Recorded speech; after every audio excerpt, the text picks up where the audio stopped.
Hello and welcome to episode 12 of Relegation, Regen, Rebuld 2 with Parma, and today we've got to carry on with the season. After the first few games we sit in mid-table. We got 3 points out of a maximum 6. Let's try and improve that ratio in this episode. First we've got Venezia, which we left from last episode due to so many transfer offers for the real players. We face a newly relegated side in Empoli. And close out the month of September, we faced nearly promoted side in Pescara. They lost the playoff final. And maybe even we'll face our bogey team in Cosenza. Since there are no kit upgrades to go through, let's smash through these games. First game is against Venezia, and they are 9th, just over us in the table. And as you can see right there, I finally have myself a second controller, so I can edit the CPU teams out.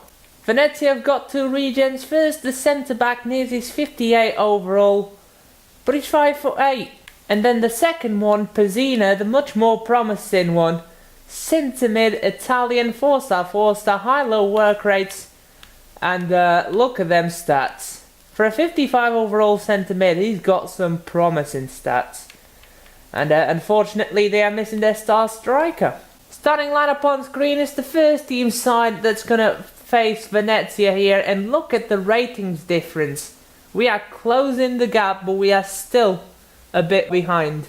Serie B action here live from the Stadio Pierluigi Penzo, and we are going away against Venezia here. We have a game in hand on Venezia and just 1 point below them.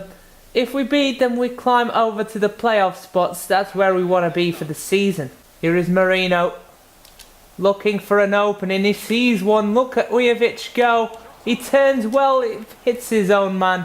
Here is Ujovic. Yes, good ball. Here is Ivanov. Shot is in. That is a clear foul. Yes, Ujovic. Good touch. There you go. What a finish, son. Good steal by Marino there in the link-up play. Out of nowhere, Ujovic with a magnificent first touch. Takes his marker out of the equation, rolls it over to his trusty left, and into the back of the net it goes. The fan favourite with a tear in his eyes. Yes, what a ball. Here is Gallo on the break. Yes, Gallo still does well, puts it inside. It's blocked by his own man. Ujovic, get out of the way. That is the last action of the first half. Unfortunately, we couldn't pick up a second goal there, but we did enough. Ujovic did score the goal, so I'll forgive him that. 3 changes at the break. Marino, Marinovic and Ivanov are going off for Drexler, Mariani and Jacobs. Yes, ball is into the box, and that's a goal for Venezia. Garofalo just whacks it out from the D. And that's all it takes for the CPU to get a goal. To be fair, they did have a good first half and deserved to get a goal or something. But not like this, where they just ping-pong it around me and I can't do anything about it. Duisenberger. Forward, here is Drexler. Look at Grabasic running into the space. He's on his right foot. Yes, cuts back to his left. He hits the post. That would have been a cracking goal by Grabasic. Well, full time and it's 1-1. Venezia just about survived the onslaught for the last few minutes. Grabasic unlucky there, hitting the post. On another day, it would have been a goal. Supposedly, right, us hitting the post isn't a highlight. This game checks all boxes for worst FIFA ever. It's ridiculous. Seems like everything is broken. Ujovic gets the man of the match. He did score the goal, 9.1. If he didn't block that shot by Gallo in the first half, we probably would have won that game. 2 players have been sold, both Singhs. First, Salam Ranjan Singh has left for Saudi Arabia. We get 210k after the transfer window opens. Then Robin Singh has accepted personal terms with Bury, and the board will allocate 120k to our current transfer budget as soon as the transfer window opens. After this transfer onslaught, just 1 player didn't receive transfer offers. Khaled Taimi is the final one that we need to get a transfer offer. The goal is to get it done by the end of the episode. Second game of this episode, we're at home against newly relegated Empoli. This is going to be a tough fixture. From Empoli, we've only got one Regen, the goalkeeper Donnarumma, 54 overall, 6'5". Starting lineup on screen is the second side. The first one is absolutely knackered. This game is only 3 days after the last one. And look at the ratings difference. This is going to be a tough game. I'm really looking forward to it. Let's do this.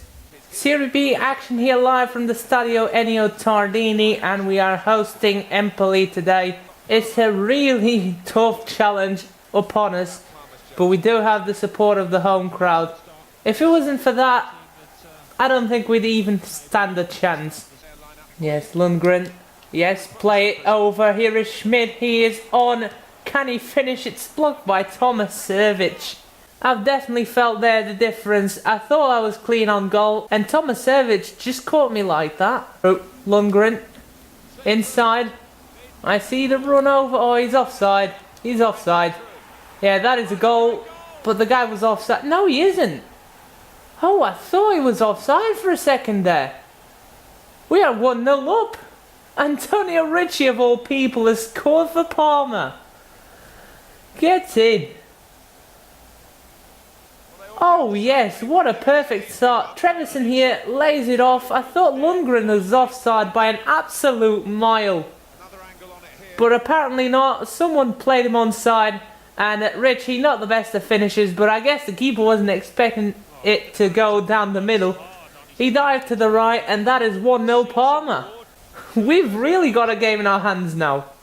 Crosses into the box. Caputo, good punch out by Esposito. And that is half time. 1-0 to Parma. It's a very good first half. I thought for sure we didn't got that goal, that it was offside. But Antonio Ricci didn't care about that. Whacked it right into the keeper's face. He wasn't expecting that, and after that we hold it on. 3 changes at the break. Anzinger, Maric and Trevisan are coming off with Jungbauer, Romboli and the Mesquites. And Miguel de Mesquites is making his debut here. Let's see what he's like out there. The Mesquites. Great ball to Bruno. Can he get there just about? Bruno is going to whip it in. It's towards the second post. Look who's arriving. It's Antonio Ricci again. What a cracking cross that is. And it started with the debutant Mesquites picking out Bruno on the wing. The cross is delightful. And the finish by Ricci is exquisite. The keeper has no chance, right down the middle again. What a game for Antonio Ricci. He has revived his career here. Jungbauer picks out Arvidsson again. The 1-2s are working perfectly here. The cross is into the box. Can we finish it? Just about missing Lundgren there. Switching the player made him go for the chip. Well, that is it. Full time, and what a result here. 2-0 for Parma against a big side in Empoli here. They are tipped for promotion just after being relegated. And we have just beaten them fair and square. 2 great goals by Ricci. He has turned it on today. He was the difference. Because anything else, it was pretty even. Our defense was good enough to hold Empoli from getting to the box. They had to shoot from outside the box. Good assist by Schmidt and not Lundgren. I thought Schmidt was offside in the first goal. Great team play, and Ricci just buried it. And in the second goal, Mesquites picks out Bruno, who whips in a delightful ball to Ricci. And he just hits the ball on the sweet spot, right into the back of the net. I was thinking about him not growing naturally. I've been training him to 61 overall. He has just rewarded me with that wonderful performance. Third game of the episode, we're away against Pescara in the last day of September. Starting lineup on screen is the first team side that's going to roll out here against Pescara. They don't have any Regen, so I didn't go and edit their lineup. It feels like the first team side. Last time out they were needed, fortunately, but they did disappoint in the first game of the episode. Time for some redemption against a team who definitely isn't a pushover in this league. Serie B action here live from the Adriatico Giova Cornacchia. What a name for a stadium that Pescara have. Here is Marino. Go on, lad. Marino still cross it into the opposite post. That is a goal. Get in. Bit of a sweaty, but I'll take it. Second goal in Serie B for the Italian winger. There we go. Yes, Ujovic steals it. Still Ujovic looking for someone at the far post. We've hit the woodwork. No. Oh, that so deserved to be a goal. It's half time. 1-0 to Parma. It's been a good half regardless. We did alright. We deserved the second goal there though. 3 changes at the break. Gallo, Marino and Grabasic are off for Drexler, Mariani and Jacobs, and I decided to bring the wingers inside. We'll try and get the possession game going in the second half. That is our goal. Keep the clean sheet. Yes. Send it through. Great ball. Jacobs is all alone. I'm going sweaty. Get in. 2-0 Parma. This game has been filled with bullshit. EAAs have taken over the second half, and just for that I went for the sweaty. Ujovic seals the game for us. It's game, set and match. Pescara are done and dusted, and Ujovic scores his second goal in Serie B. Well, that is full time. 2-0 to Parma. I will take it. This game was not fun to play. It wasn't a very entertaining game, as you can see. We hit the post on the 45th minute and the 2 goals. That was the highlights. Pescara didn't have a threatening attack. They just went for long shots from down the park. Michel Gallo picks up the man of the match with the first goal of the game. Marino think he had the assist for the first one as well. Ujovic also picked up an 8.4 and Jacobs picked up an 8.1. Mirko Antonucci picks up the September Player of the Month award. I think this was a former Leeds United player, if I'm not mistaken. And he's retiring this season, so I might look into his Regen. Final game of this episode, we're at home against our bogey team in Cosenza. Starting lineup on screen is a mixture between the first and the second side that's going to face our bogey team in Cosenza. They probably have the weakest side in this division. How long will it take for us to actually beat them in the game? Serie B action here live from the Stadio Ennio Tardini. We're hosting our bogey team Cosenza. There is some bitterness there from the 2 games that we played between ourselves last season. Here is Gallo. Take off, lad. Here is Gallo. Still inside. How the hell have you missed that? It's a good save by Sirocco though. Corner kick for Grabasic. Not the best one. Falls back to Lundgren. It's straight at Sirocco again. Well, that is half time. It's been a boring 0-0 draw. Cosenza are just sitting ducks in their penalty area. What am I supposed to do? I can't do anything. 3 changes at the break. Faria, Anzinger and Bruno are coming on for the second half. Hopefully that can help us in the second half, because the first one, god dear me. It was not in a million years it would get a goal out of that. Oh, good ball. Oh my god, I can't believe this. Their first attack, they used the kickoff glitch right at the start of the second half. And it is a goal. Nothing I could have done about that move. Yes, send it through. What a ball. Here is Bruno. Equalise for us, lads. Touch, save by Gruber. Come on. Honestly, how the hell did Cosenza turn into the best team ever in the second half? Oh my word, they've scored a second as well. This is ridiculous. This is disgusting to play on. Yes, ball out wide. Here is Nino Grabasic. Needs some support over to the other side. Look at Bruno go. I don't believe this. I actually don't believe this. How has he saved that? What's it gonna take for us to even score a goal? I can't believe this game. I genuinely can't.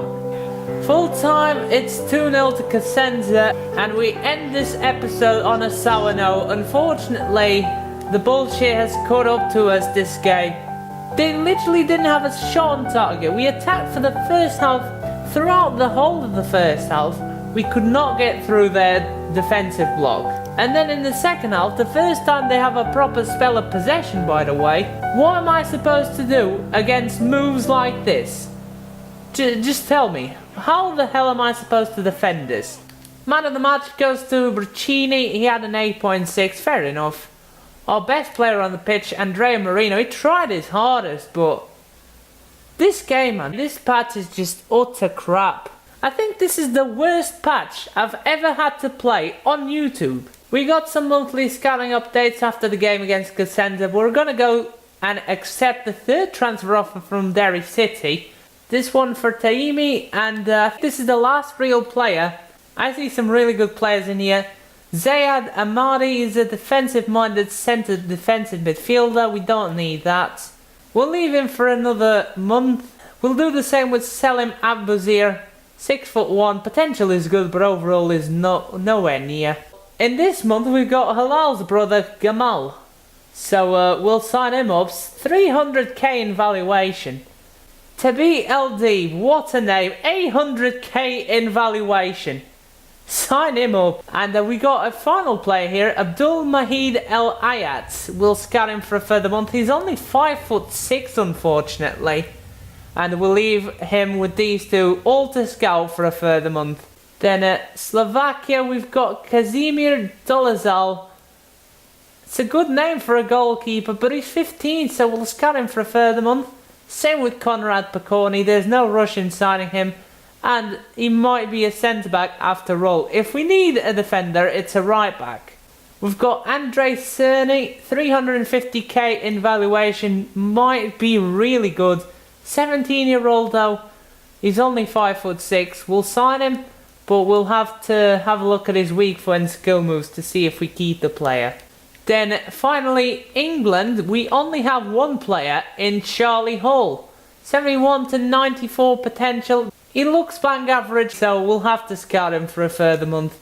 The rest is reject. Would you look at that? Tabit LD is 64 overall. 69 to 94 potential, will promote him. He's the only player that is good enough to sign. And to finish off this episode, we'll do a squad report. Lucas Gruber, overall of 67, gone up by 1. Francesco Esposito, overall of 72, gone up by 2. Andrej Maric, overall of 57, gone up by 2. Rui Faria, overall of 55, gone up by 1. Marcos Andrade, overall of 59. Lucas Dreschler, overall of 60, showing great potential, he's gone up by 1. Radoslav Ivanov, overall of 63, gone up by 1. Uros Gabric, overall of 56, gone up by 1. Tommy Marinovic, overall of 64, gone up by 1. Anton Kovac, overall of 68, gone up by 1. Milan Kruzanic, overall of 61, gone up by 1. Anton Arvidsson, overall of 62, gone up by 2. Max Romboli, overall of 60, gone up by 1. Tabi LD, overall of 64, only showing great potential, that is disappointing. 6'2", 3-star, low medium work rate, he's a right-footed player. Good on the physical side. He is really good for a defensive-minded player on the physicals. I'm not sure, he needs to grow a little bit in them though. Strength, stamina and jumping are there, and acceleration, which is nice. And of course the technical stats are on point as well. Valerio Mariani, overall of 62, gone up by 2. Bernhard Deisenberger, overall of 58, gone up by 2. Antonio Ricci, overall of 62, gone up by 5. Been training him heavily. Bernard Jungbauer, overall of 58, gone up by 1. Andrea Marino, overall of 62, gone up by 2. Matthias Trevisan, overall of 61. Miguel de Mesquites, overall of 56. Daniel Jacobs, overall of 63, gone up by 2. Has potential to be special.